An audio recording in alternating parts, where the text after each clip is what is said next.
Good morning, everyone. Thanks for joining us this morning for this webinar on participation and planning, the benefits of engaging with young people, which is part of our community programme. I'm Grace Simmons, Programme Manager at NLA, and I also work with a company called Woodland Tribe, a not-for-profit promoting adventure play across the UK. It's a very timely event as I've just got back from spending most of my summer building with thousands of children and families, giving them tools and wood to build their own adventure playground. So it's a topic very close to my heart. Young people are far more competent than we often give them credit for. At Woodland Tribe, when we give them tools, our trust and respect and guidance when they need it, it's incredible to see their creativity, their confidence and abilities grow, and to watch how they navigate the space and make their own risk assessments. I'm really looking forward to hearing from our speakers this morning about how they are involving young people in the planning and design processes.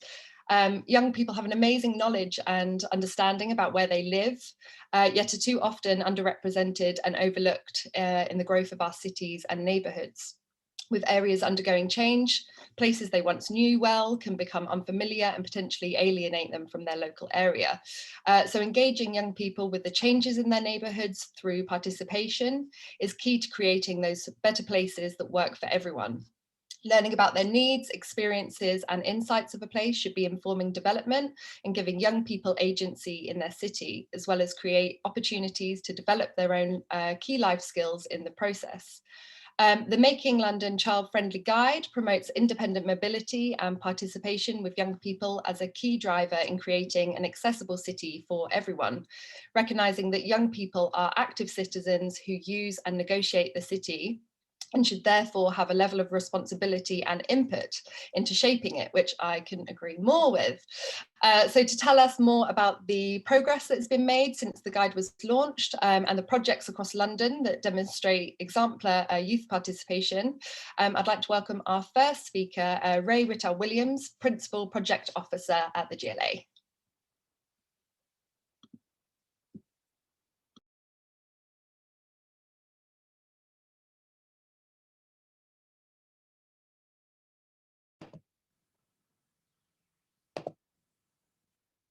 Hi, can you hear me now? Yeah, we can. Perfect, sorry, gosh. There's always a mute problem, isn't there? Thanks so much for having me today. I thought I'd just spend the first half of the presentation, I suppose, refreshing everyone's memory of the report that we launched in January last year to help set the context of the discussion, as I think the principles and recommendations form quite an interesting conversation points to measure progress. The aim of the report was really to create a step change in how we can design London for children and young people, and provides a series of indicators, principles, examples of best practice and recommendations to take forward for different groups involved with the production of the built environment to really help make London more child-friendly. And the cross-policy nature of this piece of work not only brought together a number of teams across the GLA group, including education and youth, regeneration, planning, health, and TfL, but it's also really reinforced why this is such an important issue and why an integrated and holistic approach to designing for children and young people is so important. So sitting within the Mayor's Good Growth by Design programme, the aim of the Making London Child-Friendly report was to identify what policy and design guidance is required to make London a child-friendly city, with a specific focus on how the design of the built environment can enable children and young people to be independently mobile within their neighbourhoods. Child-friendly design and urban planning is a kind of an emerging field in some way, which advocates for an approach to planning and designing cities that improves the health and physical, social and mental development of children and young people beyond the kind of standard playground provision approach. And it recognises the importance of independence and play as part of the built environment as a whole. In terms of creating child-friendly places, it advocates for an approach to planning and designing cities that puts the requirements of young Londoners right at the forefront, so shifting towards a more holistic and strategic approach to the design of the built environment. And it sets out how we can think differently about the city and its effect on young people and how they develop and behave. But I think most importantly, it highlights that whether at the scale of the street, the neighbourhood or the city, we must move away from this approach that's just about play provision and really embrace the potential of London's urban environment to plan and design spaces that put children and young people first. So it's the inclusion of the independent mobility terminology in the new London plan policy that informed the motivation for exploring the issue through the design inquiry. And that's defined as the freedom that young people and children have to occupy and move around the built environment, either alone or with their peers, but crucially without adult supervision. It's something defined by negotiation between parental or carer permissions and children's wishes, and might include walking, cycling, public transport, as well as playing and socialising. But what's most important to remember is that it's a right in itself rather than a means to other outcomes. So the 4 lenses of the report were set out like this. And we did this to really examine and draw out what independent mobility means and how it can best be implemented.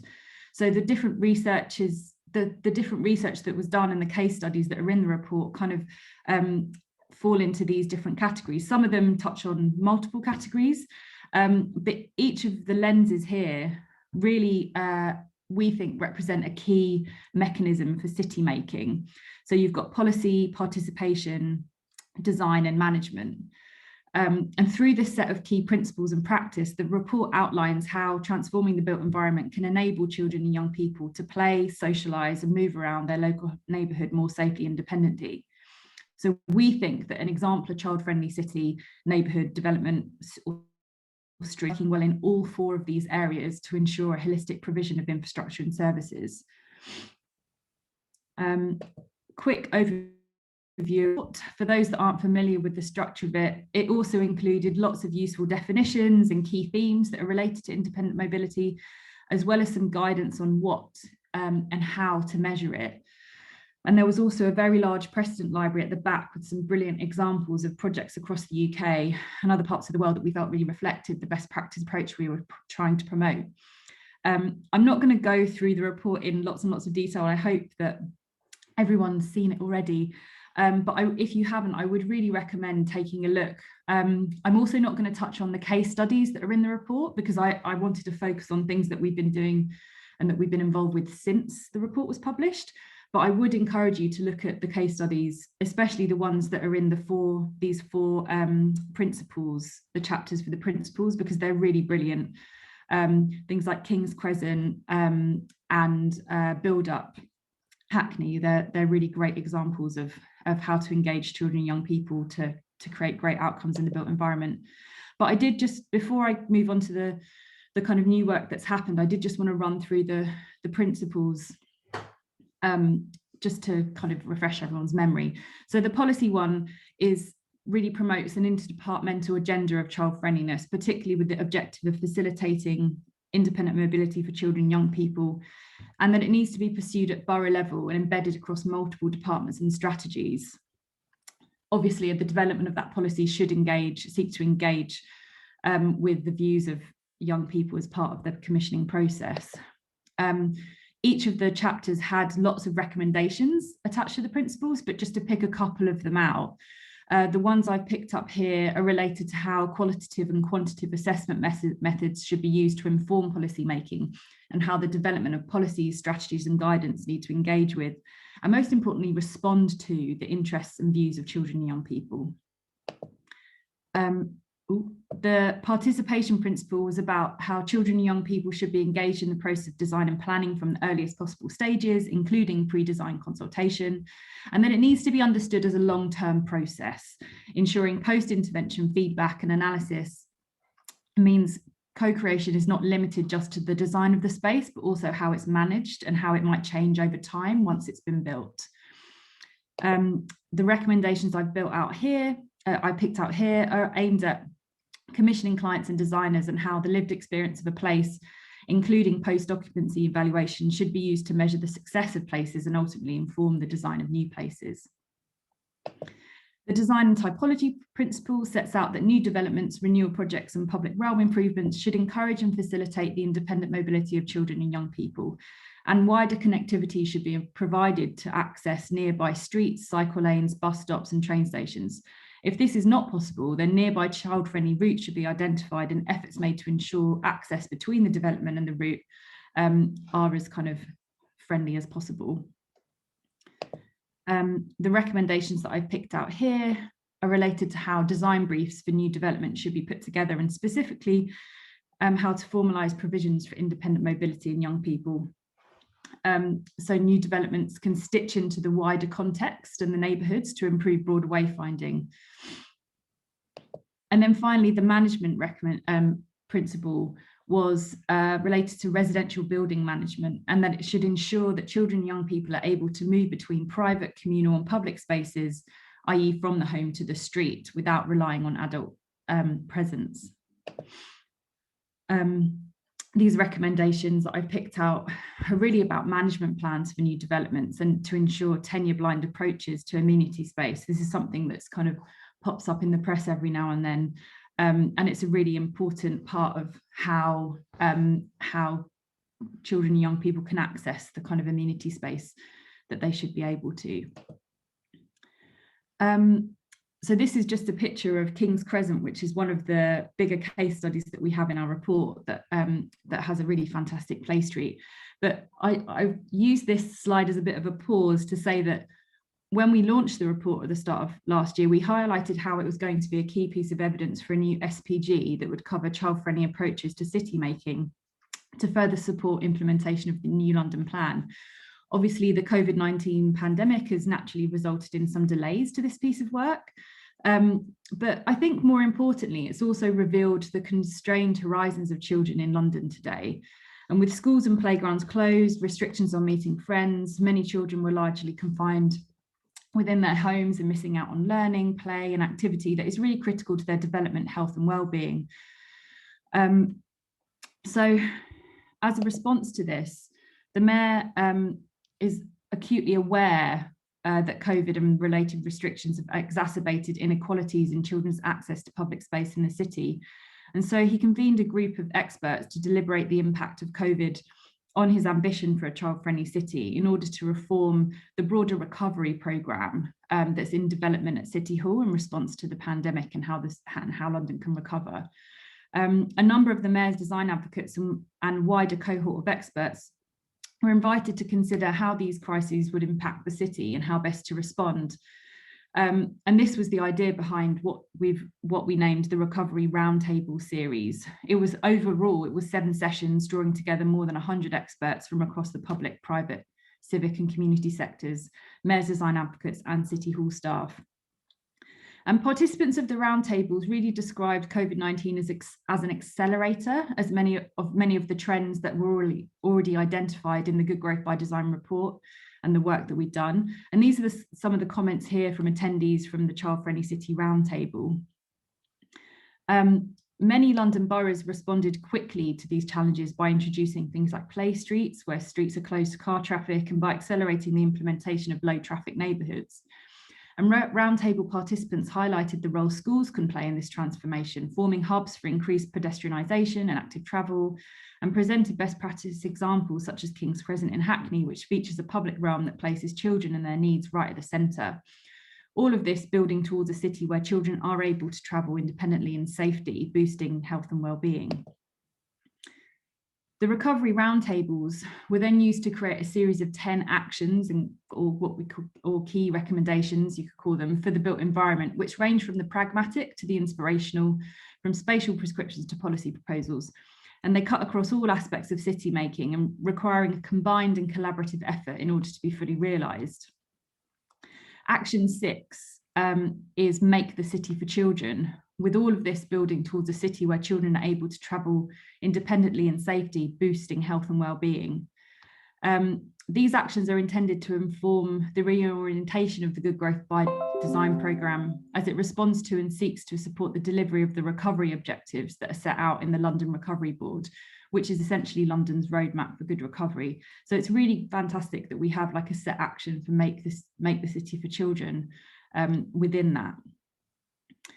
In terms of, just to move on to some kind of example projects that I thought would be of interest, I wanted to run through some emerging exemplar work that I think would be of interest in terms of youth engagement and participation.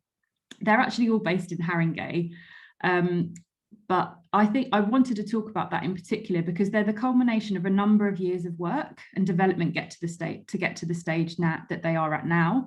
It's not, and this is something that the report really picks up. It's not something that you can just change overnight. It does take work. It does take work. You need to put in the hard work from policy level and guidance level in order to see how then capital projects can be realised later down the line. So to start off with this first one, beating the bounds, to put a bit of context to it, in 2018, Haringey were awarded funding through our Good Growth Fund, which is our £70 million regeneration fund at City Hall, for the Metropolitan Town Centre of Wood Green. They didn't get 70 million, I should say that. They got a small portion of that, but the 70 million is the broader umbrella of funding that the Good Growth Fund has. And in this instance, the funding was to assist with the delivery of some capital projects and public realm interventions that would enable Haringey to reach out to the surrounding communities to help shape the projects and strategies that were due to come forward in the years after that. And one of these projects was the development of the Wood Green and Turnpike Lane design manual. And as I said, they had taken a really integrated approach to engaging young people in the development of these projects. And actually, the theme of independent mobility, which resulted in a number of key areas of work, things like expanding youth engagement opportunities to involve young people in the process of developing and delivering spaces, the development and delivery of spaces that support the social and cultural life of young people, so improving areas for things like play, development and socialisation, and looking for opportunities for play space and public realm adjacent to schools that have a deficit of play space to maximise play opportunities at street level, and then also identifying school routes to improve accessibility to schools and supporting the use of the street for play after hours. So Beating the Bounds was conceived and delivered as a piece of action-based research by MUF Architecture Art to engage with young people and inform the guidelines for the design manual. 2 events were held. One was outside the View Cinema, which is a space of a recognised space of antisocial behaviour, which included drummers and dancers that were led by Skanda Sabah and Patience James. And then the second event was leading from the High Road to the Cultural Quarter, which was a promenade performance along the route, which finished at College Arts with a talent showcase. This is the Promenade Theatre. And it was really kind of productive as a piece of engagement with young people. They managed to do 40 interviews with local young people. 20 creative workshops were attended by 70 local young people. There was a street performance event involving 13 young people with lots of passerby participation.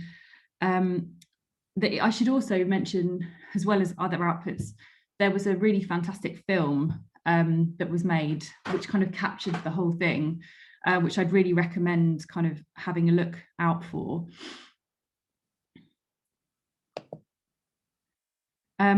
And so this Beating the Bounds piece of engagement, it led to the guidelines for the design of more inclusive public realm for young people, and it really enabled them to share ideas on how the public realm can be a positive space for them, acknowledging the need to proactively address the concerns that different groups had about the presence of young people in public space and how that made them feel. This all links back to one of the things that we kind of highlighted in the report in terms of participation and engagement, which is about how you need to capture the lived experience of children and young people in order to understand how to respond. It's not just about putting a piece of paper in front of them and saying, do you like this? You actually need to go further than that. And this piece of engagement really did that. And led to, as I mentioned before, the Wood Green and Turnpike Lane design manual, which has now been published and is finished and is a tool that the borough use to do projects within these areas. So this page is a sample from the finished manual that clearly shows how you should go about engaging young people at different RIBA stages. So the next project I want to talk about is the Wood Green Youth Hub. Following the success of the work that was undertaken and funded through the round 1 of the Good Growth Fund, the council was successful with further funding bid in 2020 in round 3 of the Good Growth Fund programme for a series of capital projects around Wood Green, Turnpike Lane and Knoll Park. And this was really building on the kind of initial projects that had been done in the first round. And they also, the timing was quite nice because they also really embraced the guidance, the making child-friendly guidance as part of their bid that was set out, and really built further upon the engagement and public realm improvements that were delivered through the Booting Bounds engagement the year before. And they really made young people the focus that links all of the projects together around Wood Green. One of them is the Wood Green Youth Hub. So the design team is led by Freehouse and in collaboration with JA Projects, and they've undertaken some really, really good engagement sessions to date on the project, which are actually all carried out online due to COVID-19 restrictions, which means they had to really work extra hard to ensure it reached the right people and was as productive as possible in terms of getting their input. Engagement and co-design processes are really at the very heart of this project, and it's essential that local young people and related stakeholders were able to input into the design of the space to ensure that it will best meet their needs. Prior to the commissioning process and kind of appointing the architects, the London Borough of Haringey focused on building the capacity of young people and key stakeholders within the area so that they were able to engage meaningfully in the process. So built their knowledge up and created an understanding of the key principles involved in planning, designing and delivering a project of this nature. So they really set the scene and set the framework so that when they had the architects on board and then went through this engagement process with them, they were able to kind of meaningfully contribute. This kind of chart on this slide here sets out the structure of the workshops, which were split into 7 independent sessions, which each one kind of tackling a kind of clear aim. And then the images on the right-hand side are from the first 3 workshops, which captured the lived experience of young people as a kind of starting point. Within the initial 3 workshops, there was not a direct relationship necessarily between the conversation and the design. However, it really became clear that the success of the Youth Hub depended on young people feeling that the space was for them. As such, the conversations they had were really instrumental in determining the focus of the following workshops, which explicitly explored the relationship between the Youth Hub and the street. So like the threshold space between inside and outside, like you can see in the blue, well, actually in all of these screenshots here. And then finally, the last project I wanted to touch on is at early stages, but is the Gladstone Avenue Pocket Park, which is a joint project with N22 and the Haringey Council for a community pocket park at the junction of Gladstone Avenue and Vincent Road. And it aims to provide a community-led pocket park that brings care for and connection with nature to the street, which really enhances the area's existing character, promoting a safer environment for all. And there are a number of really interesting kind of engagement that was done with younger school-age children to do with interactive workshops, seed planting. They also drew their ideas for the space on the highway, which was quite nice. So where this pocket park was going to go. And although this project is still at the really early stages, it will be the delivery of Haringey's first parklet. And I think you can already see how the council's earlier work in policy guidance and development is really informing the newer projects that have started to come forward, which is really encouraging. I suppose my final words on this is really about how including young people in the planning and engagement process really requires a commitment at all stages and a willingness to overcome challenges and conflicts. There needs to be both the will at leadership level and an understanding from all of those involved, whether it's clients, architects, engineers, highways, planners, landscape architects, you name it. That everyone needs to be on board to say that they can get it done. It's at once strategic, specific, nuanced, detailed, and it really needs to be highly regarded from the outset and thoroughly understood by the team so that it's cherished as it should be throughout the project. Thanks.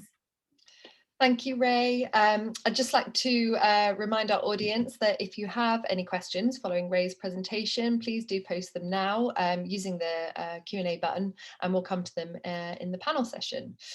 So our next speaker from the London Borough of Redbridge are Fazana Ahmed, Policy and Projects Lead, and Brett Lee, Head of Planning and Building Control, who will be talking us through how they are making Redbridge child-friendly.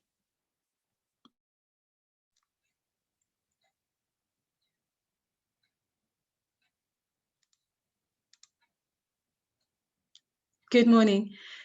Thank you for giving us this opportunity to share a little bit about the work we've been doing in Redbridge around child-friendly placemaking, but also some of the learning through the work in recent years.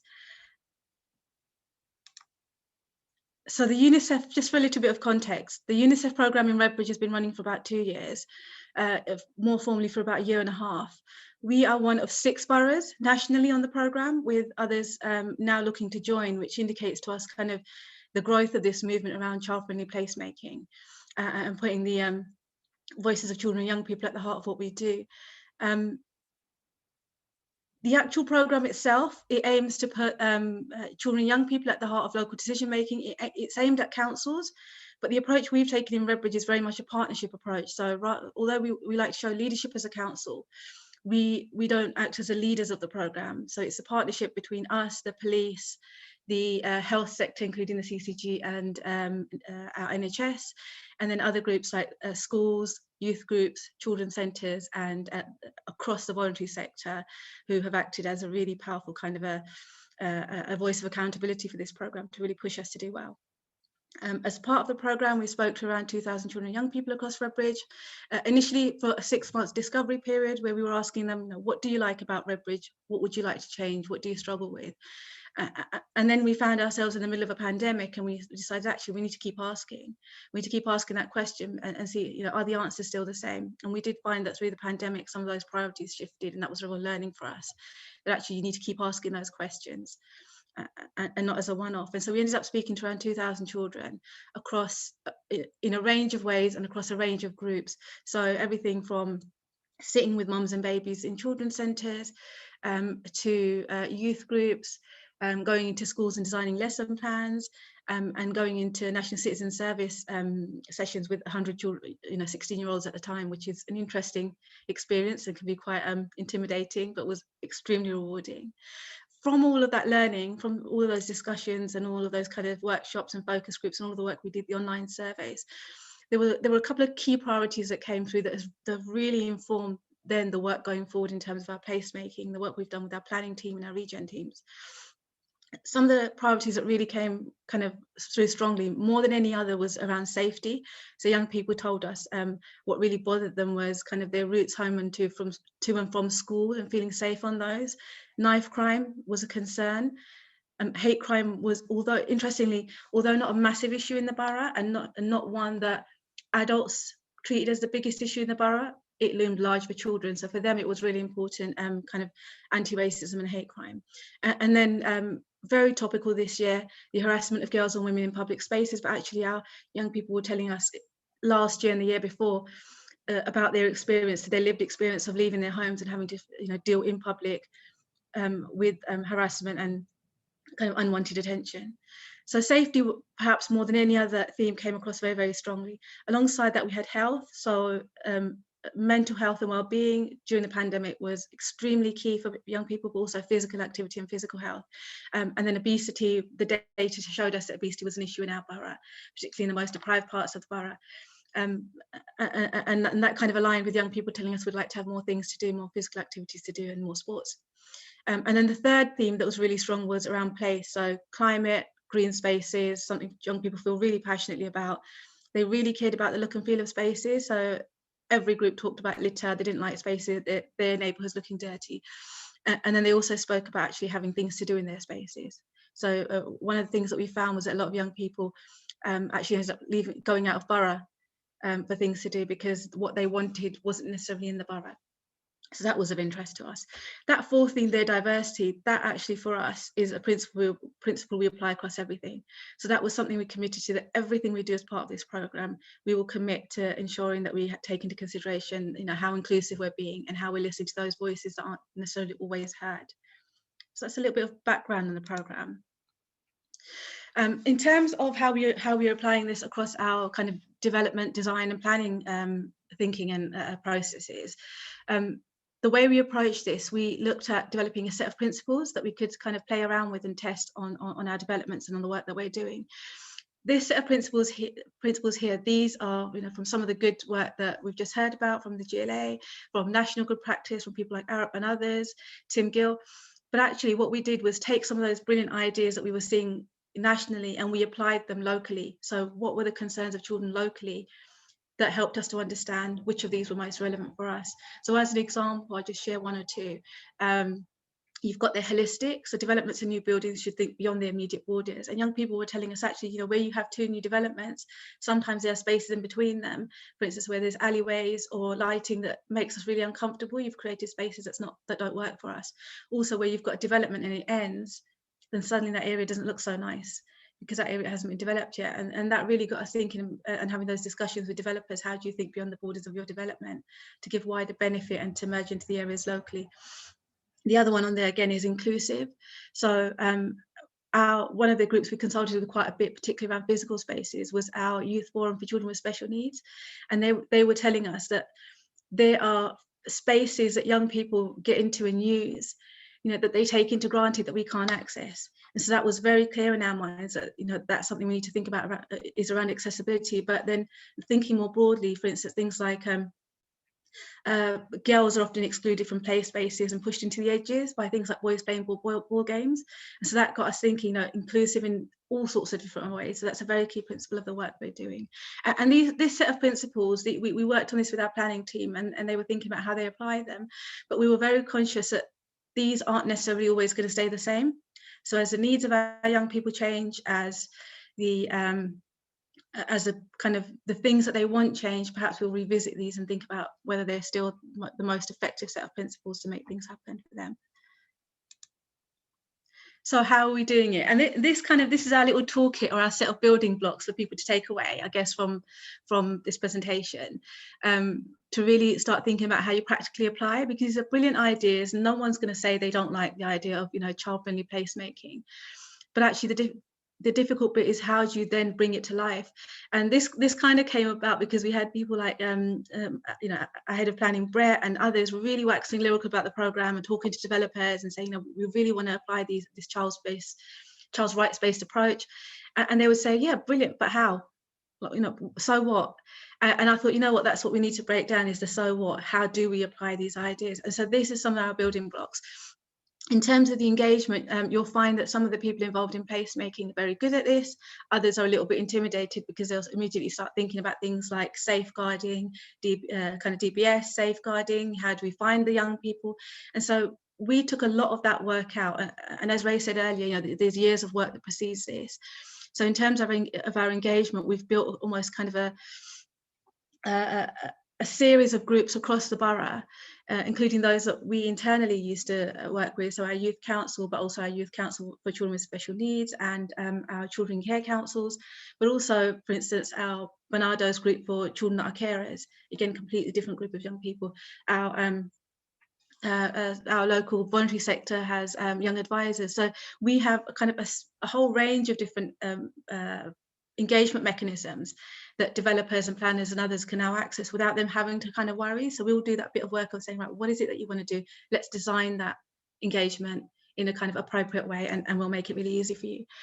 The second one there is insight. So all that work we did speaking to 2,000 children, we'll continue to speak, and keep going back to those children and thinking more widely about how we can hear those voices that we perhaps haven't been able to hear.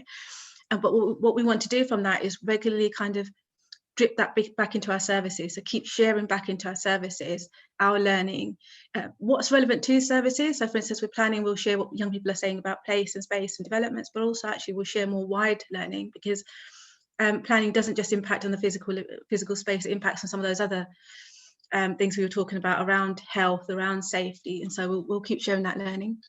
It's a really key one, training. So we as one of the boroughs on the Unicef programme, they offer us training on a child's rights-based approach and how you can practically apply some of those ideas into your work.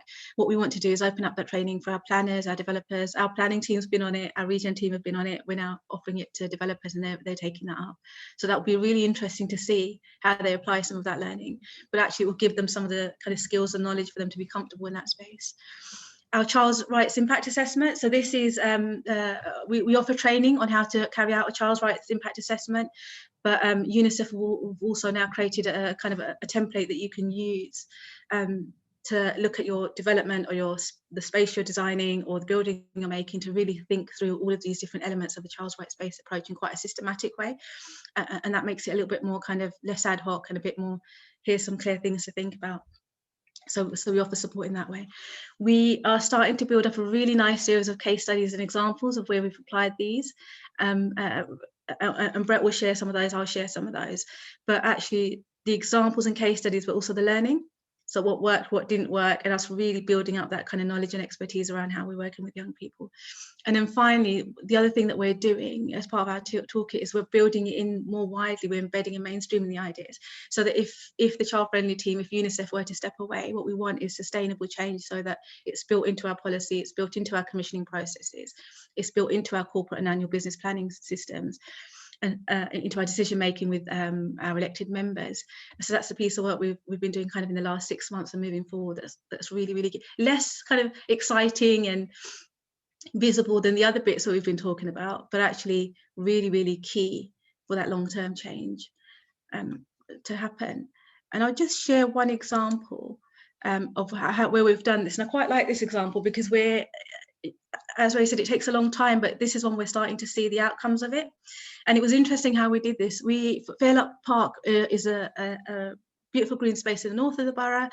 We could see it wasn't being used as much as it could be by the rest of the borough and by young people in particular.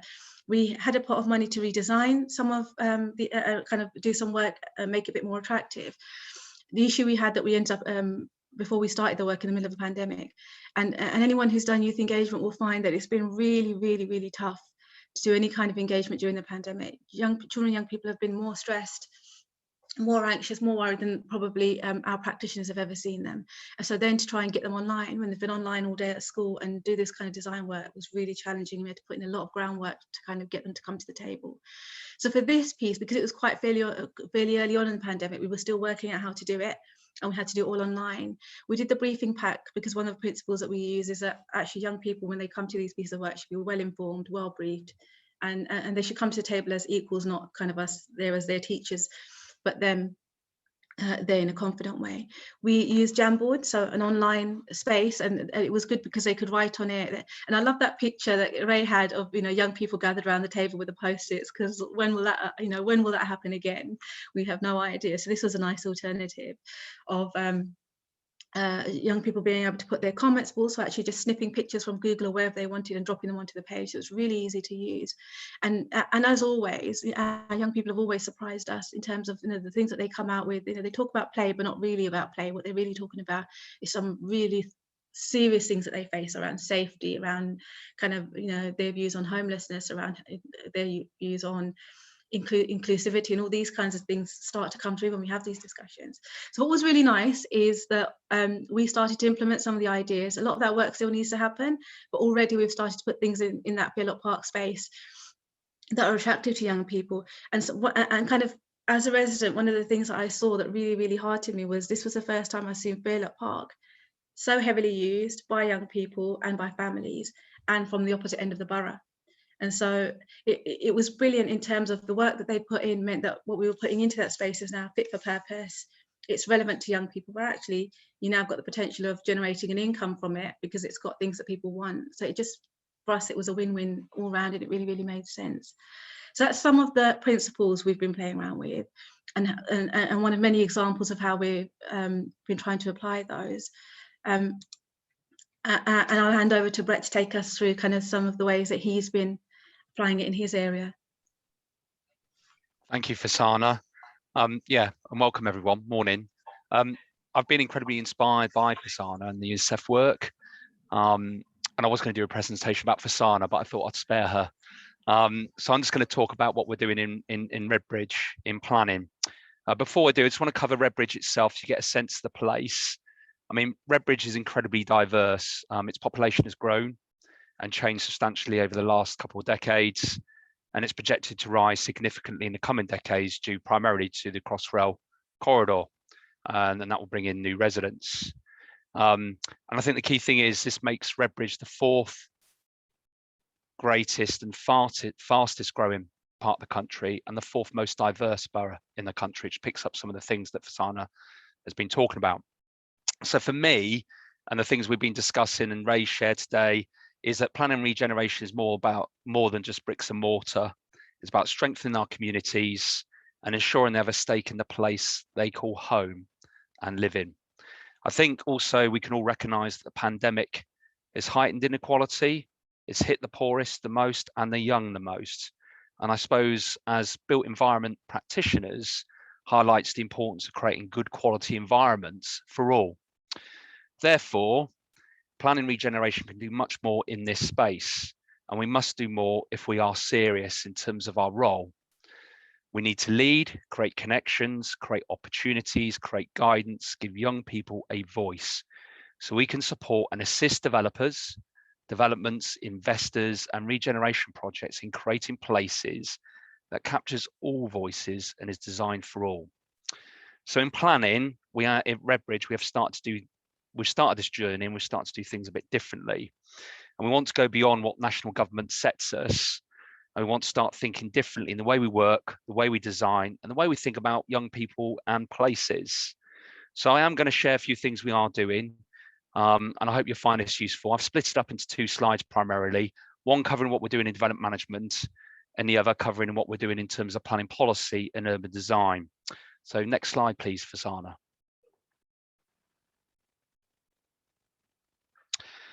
So I think the first thing is in terms of development management, we are working currently with a major developer and major retailer through a pre-application and a plan application we submit shortly.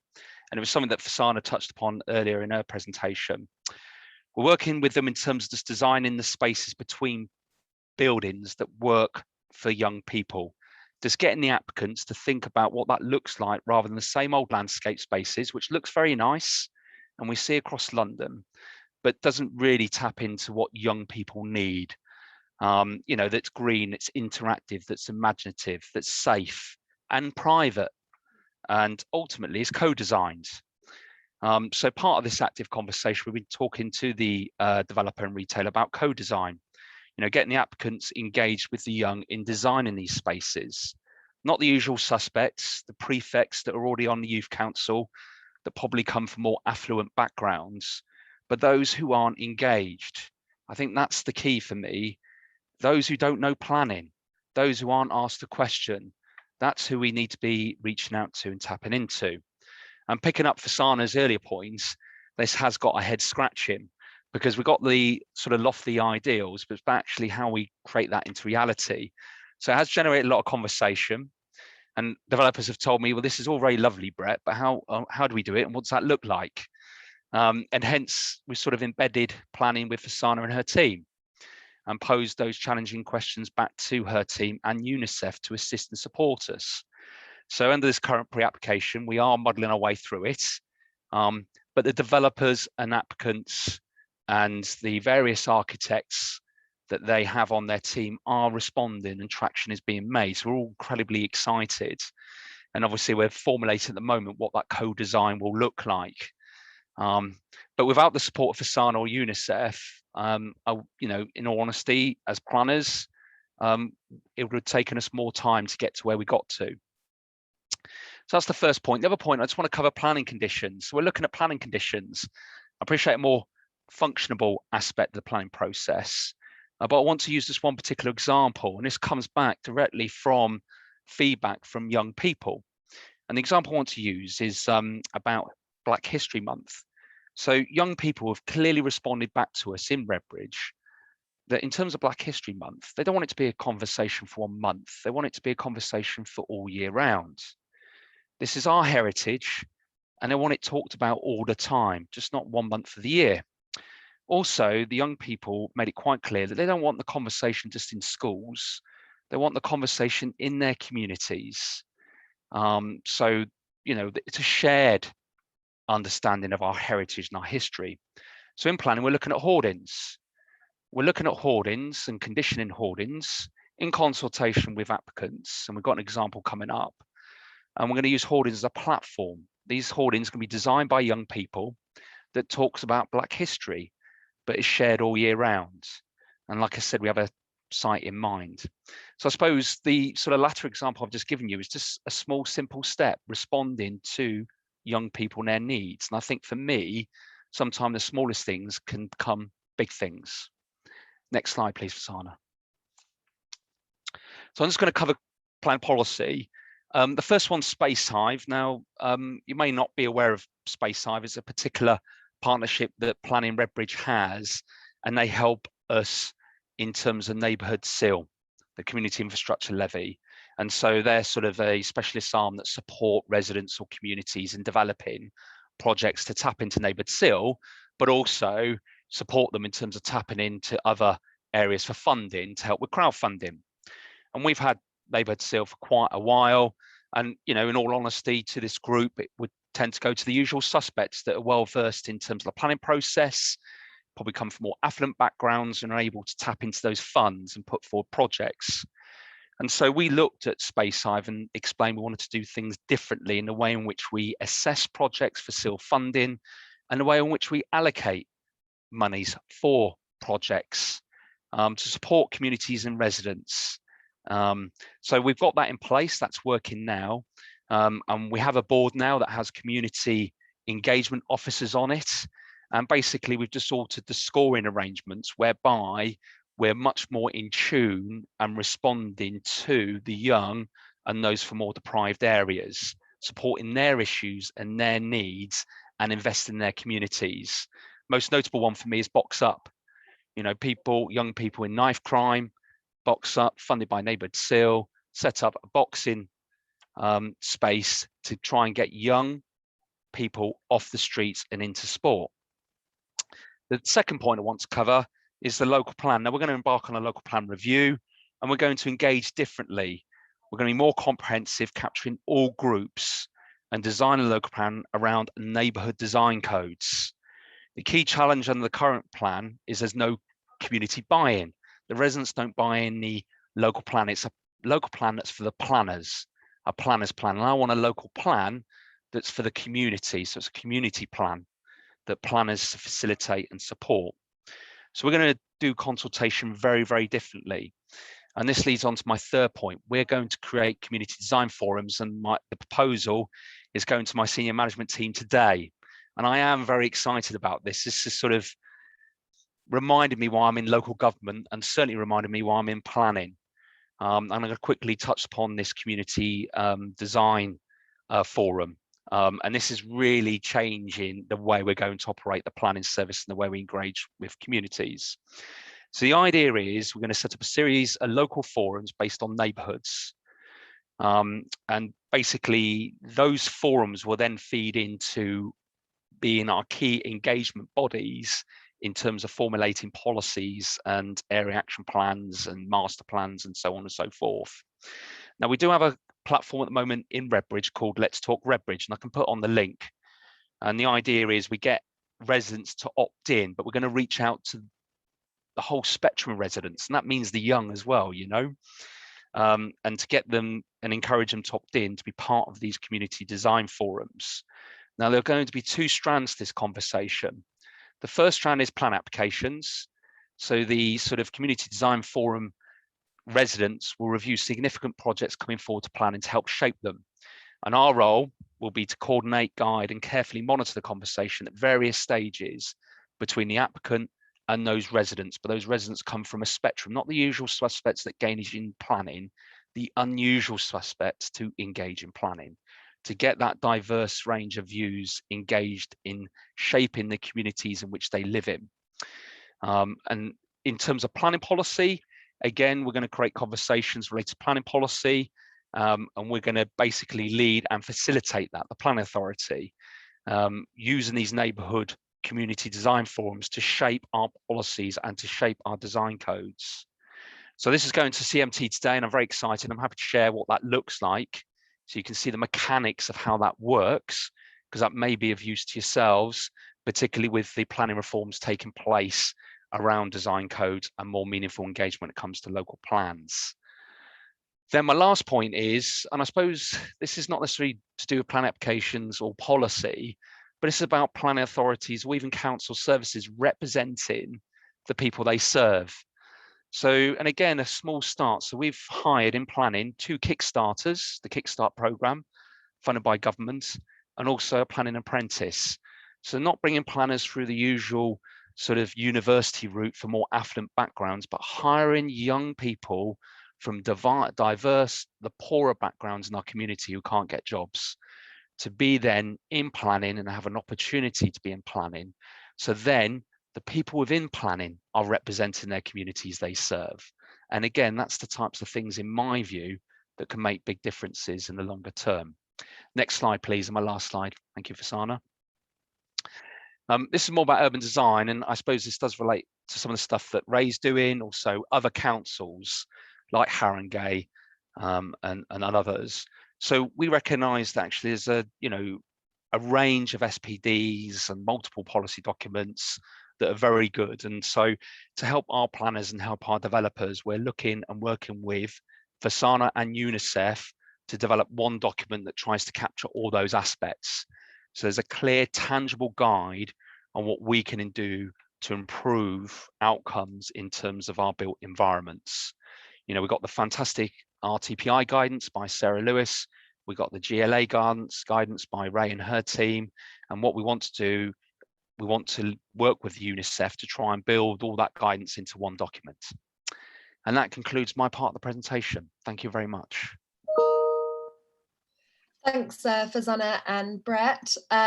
We've now got about 10 minutes left for our panel discussion, and we're joined by Alfie Burgess, who's the customer success team at View City. Alfie, can you tell us about what you've been working on at View City, please? Thanks, Grace. So yeah, how is View City including young people in the planning process? I think put simply, it comes down to technology. So a bit of background on myself. A huge part of my previous job was in strategic communications. So I was taking technical reports and plans and translating it into something that sort of everyone could understand.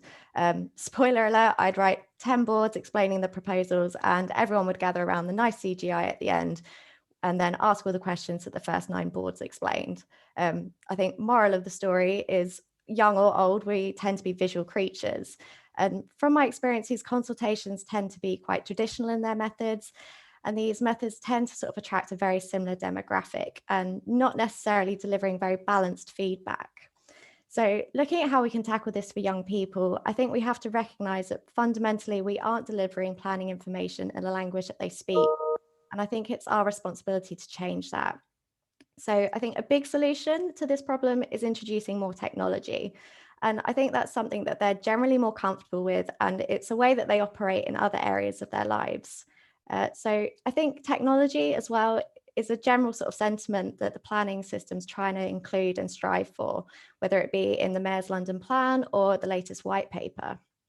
So within View City, I think we're looking to harness the interactive nature of gaming and using it to create a digital twin of our cities, which allows young people to actually visually explore ideas in a realistic manner and create a better understanding of what the end goal is and allow them to respond accordingly.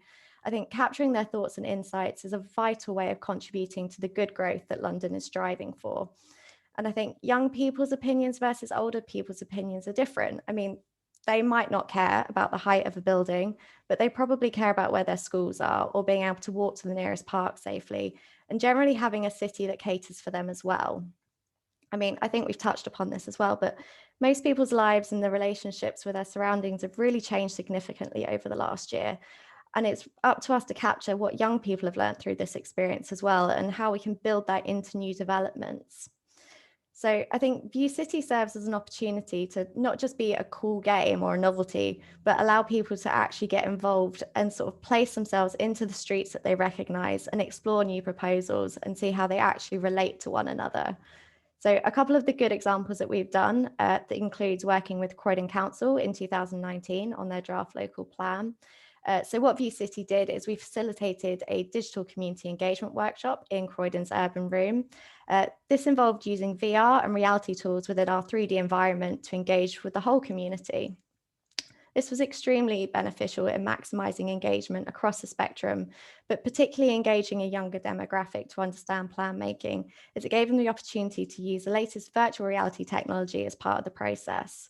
It was actually my colleague that ran the event, and he said that young people were coming through the door because they thought it was some sort of video game or tech exhibition, but actually ended up getting involved in the planning system, which was an amazing outcome for the day. Another good example was working with Commonplace and LLDC to deliver consultation on Pudding Mill Lane and Bridgewater sites. Obviously, these are really significant developments, and using View City, people could have a real 360 view. And come back to my earlier point, it meant that they could view the developments from their front door or walking around the routes that they know and really connect ideas together. My third example is working with Waltham Forest and their youth advisors. So we showed them the proposals for their local plan using fly-throughs. We actually allowed them to understand the feasibility elements, i.e. what goes into sort of determining these plans using the information and the visuals generated in View City. So kind of moving away from some of the previous examples, it's not just about what View City can facilitate, it's about embedding this style of engagement within the entire industry. So a big part of my current role is training and supporting built environment professionals in both the public and private sector to fully utilise the technology. So it's not just used between professionals, but during these consultations, and making it much more interesting for young people to engage with.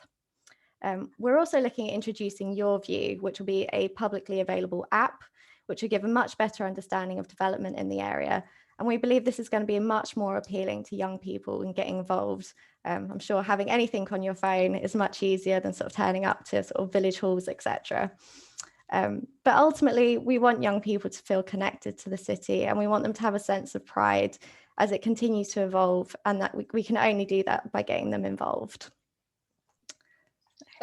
Thanks, Alfie. And we do now have a few questions in the last sort of couple of minutes that we can get through, and then maybe linking back to the engagement that you mentioned, Alfie. So what have you found is the best way to get young people to turn up and participate in engagement activities? So we could talk about that in terms of digitally and physically, and if there is an approach to comms/promotion around these activities that is especially effective. Ray, did you want to start? Sure. Quickly, I suppose it's about doing the groundwork. That's definitely really important. Something that's worked really well on some projects that we're funding through our Good Growth Fund in different parts of London is actually to employ and pay, as part of the design team, local young people as young producers or community champions. So they actually become part of the design team, and they get you get to tap into their local knowledge and their networks as part of that process. That can be a really good way of building connections and relationships, and kind of fostering a sense of trust as well. You can't just kind of put up an engagement event and expect people to turn up. You need to do that kind of background work and make the connections. I think that's, I would say, is a really important part of it. That really links into another question that Kerry Hall had about, she's loving the focus on how to engage young people to design places that better serve other young people, but how much is already happening to engage young people to design places that better serve their whole community, and she discusses empowering them as community advocates, for example. Yeah, is that something you found, Fazana or Brett? Yeah, so it's a difficult one. So as Ray said, it's the groundwork. And what we found is, in a long-term approach, it had to be a really mixed bag. So some of the digital stuff that Alfie's talking about, but also kind of being in their spaces and inviting them into, as well as inviting them into your spaces. One of the things that we found really powerful engaging young people was kind of peer-to-peer engagement. So getting, so one of our youth councils has a child from every school. We then tasked that young person to go and talk to other young people. And we found that had a massive impact in terms of uptake of things like surveys or them turning up to events. The other thing that I've kind of started talking a lot more about, and I feel quite strongly about, is incentivization. So we're going to get all of these young people doing lots of stuff for free, turning up in their own time when they're already stressed from school. I'm starting to say, and I'm encouraging all of the services across Redbridge to start building it into the engagement budgets, incentivization of some kind. So whether that's vouchers or whether that's experiences for them to come in and be able to do something, or whether that's, you know, a mini qualification, we can be creative, but not always getting them to come in to do things for free. And we're finding actually a lot of our young people, although they're stressed, although it's asking a lot sometimes, they are motivated. So in terms of being those community advocates, that it is so powerful for them to be heard, but then on the other flip side of that, for them to be able to see that someone's acted on what they've said. Because that's a light bulb moment when they say, oh, we said it and they went and did it. You know, our voice meant something and it can make a change. And then you start to see the real movement as people start to have that realization. So I hope I've kind of answered. It's a difficult question, but that's some of the ways we've done that. Yeah, just quickly then, from my perspective, and this is a planning regen perspective, what's sort of reflecting on that, it's understanding quite clearly actually planning regen doesn't have all the experience and the tools available to them. And so from my perspective, it's about, you know, making that first step, making that first move to engage people like Fasana and engagement officers to seek their understanding, seek their support, seek their guidance in terms of how we can facilitate that engagement. So while I referred to the community design forums, okay, they're only part of it, but they're being designed in consultation and through feedback from people like Fasana and others.